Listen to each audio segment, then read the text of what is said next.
The Holy Gospel according to Matthew. Now when Jesus saw the crowds, he went up the mountain, and after he sat down, his disciples came to him. Then he began to speak, and he taught them, saying, "Blessed are the poor in spirit, for theirs is the kingdom of heaven. And blessed are those who mourn, for they will be comforted. Blessed are the meek, for they shall inherit the earth. Blessed are those who hunger and thirst for righteousness, for they will be filled. Blessed are the merciful, for they will receive mercy. And blessed are the pure in heart, for they will see God. Blessed are the peacemakers, for they will be called children of God.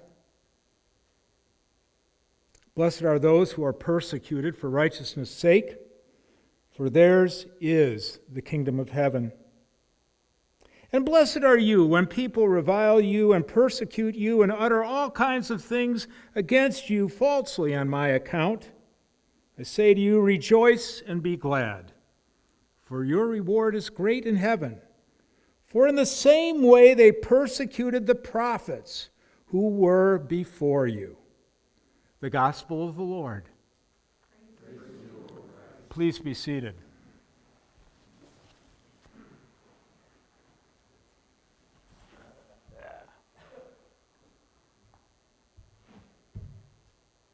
As I sit down, I invite you to rise up, but you can stay seated.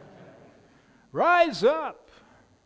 Jesus is encouraging the disciples to take a message of shalom out to the people who have been suffering and invite them to rise up, to recognize that they are gifted, that they are loved, that there is hope in the great shalom.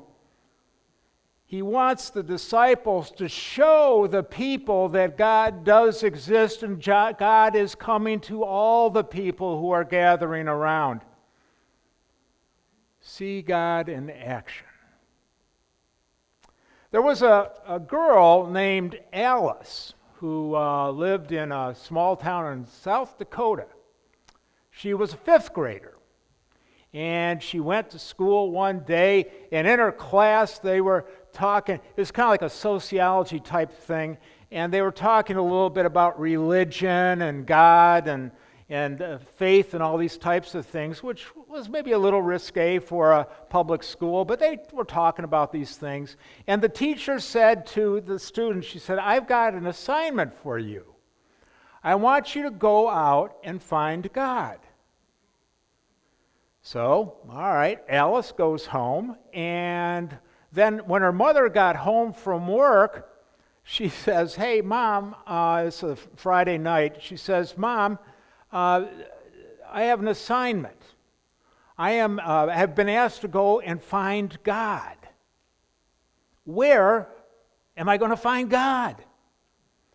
And the mother said, "Wow, that's a big question." And she said, "I'll tell you what I'd like you to do. Go across the street to Grandma Dorothy, and I think she can help you. I think she can help you answer that question." Dorothy was in her mid-80s, a widow. She went to the Lutheran church in town, kind of a wise person, and she really was the neighborhood's grandma. Everybody everybody loved Dorothy. And so Alice goes to Dorothy's house on a Saturday morning, and she knocks on the door, and then Grandma Dorothy, and so she comes into the house, and then she asks Dorothy, she says, "I've got an assignment, and the question is, where can I find God?" And Dorothy thinks about it. She says, "Well, you know Fred, the guy who delivers our mail? You know how nice he is to people, how he's always there for people, how he stops and listens, always delivers the mail on time. but he's always there if somebody needs a helping hand. You know Fred, don't you? She said, well, yeah, I know Fred.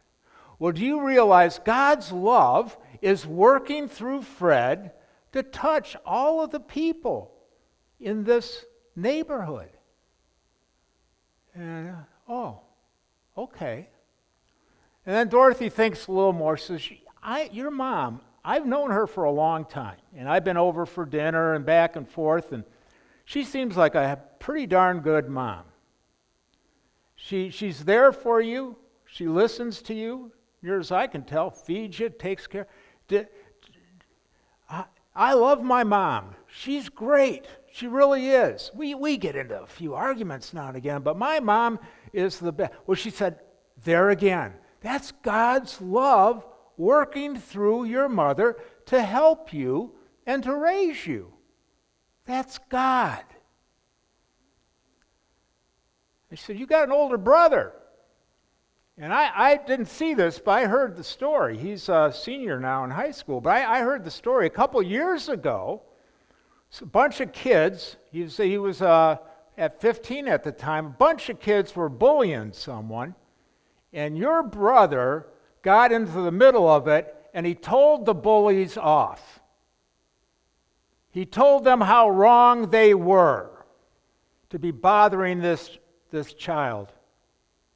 And Dorothy said, that's God at work too. Because when people are mistreated, God comes to the rescue through God's people. And so God was working through your brother. And then she said, come over here. Look out the back window. You see that cornfield back there? All that corn and all that good stuff. That's God too. We can find God in nature. You see, God is everywhere if you're looking for it. And then finally, there was a book, a Bible, on the coffee table. She said, come over here. Let's open it up. And she turned to the Sermon on the Mount. We won't let Dorothy tell the story, but she sets the stage for the fact that God is everywhere. And Jesus, at this point in Matthew's narrative, his ministry is really growing. Right before this time, he's up in Assyria, which is to the northeast of the Sea of Galilee. He's preaching and teaching up there, and a lot of people, a lot of buzz. He now comes back down to Galilee, and he is settling in with his disciples in Capernaum and all around there, and the fishing villages and stuff, and people are gathering around. And Jesus gathers his disciples to give them a little bit of a pep talk. You see, the people in Palestine at the time of Jesus were largely oppressed. 90% of these people were the working poor, and they were hard-working and radically poor. They were oppressed by Rome. They were oppressed by a bad relationship between the temple and Rome. They did not have a lot of hope. People were dying at younger and younger ages. A lot of pain, a lot of suffering. I'm not saying there wasn't some joy in the midst, but times were tough. And the people were poor in spirit. They had lost their hope. They had lost the ability to dream and to just move forward. They felt so trapped by Rome. They couldn't see any way out. And Jesus said to his disciples, you need to show these people God in action. When we see problems, when we see the poor in spirit, when we see the hunger and the oppressed and the abused and the abandoned, we must get up and do something about it. The blessing comes from the people of God. My Father expects this of you and expects this of all those who would follow. And Jesus makes it clear.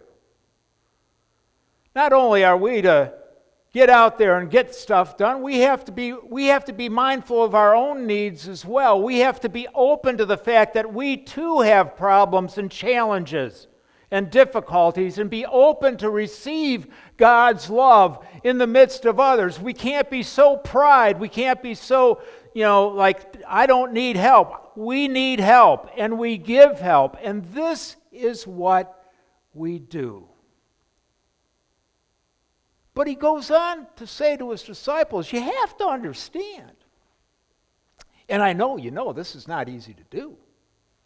But you have to also understand that we are working that same plumb line, that shalom, that the prophets worked before us. And it didn't work out very well for the prophets.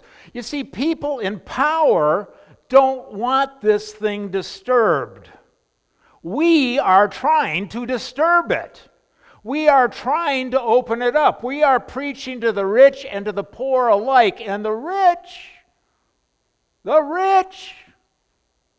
the powerful, killed all the prophets before us. Don't expect it to be easy. You have to have the courage to fight for change.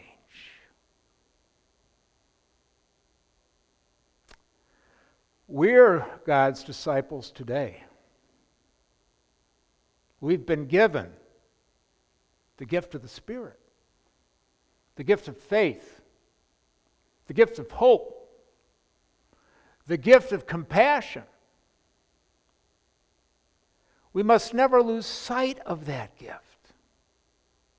We must always stay open to the possibilities of being able to attend to the needs that we see not only in this community, but the state, the nation, and the world. We must open ourselves up to the possibilities of being shalom to those who are hurting, and to recognize as we open ourselves up, we must really open ourselves up to God's love as well. We cannot do this alone. And the good news is that we have the opportunity every day to remember our baptisms, to know that we are empowered as a people to take that word out into the world and to demonstrate in our own unique way God in action. Amen.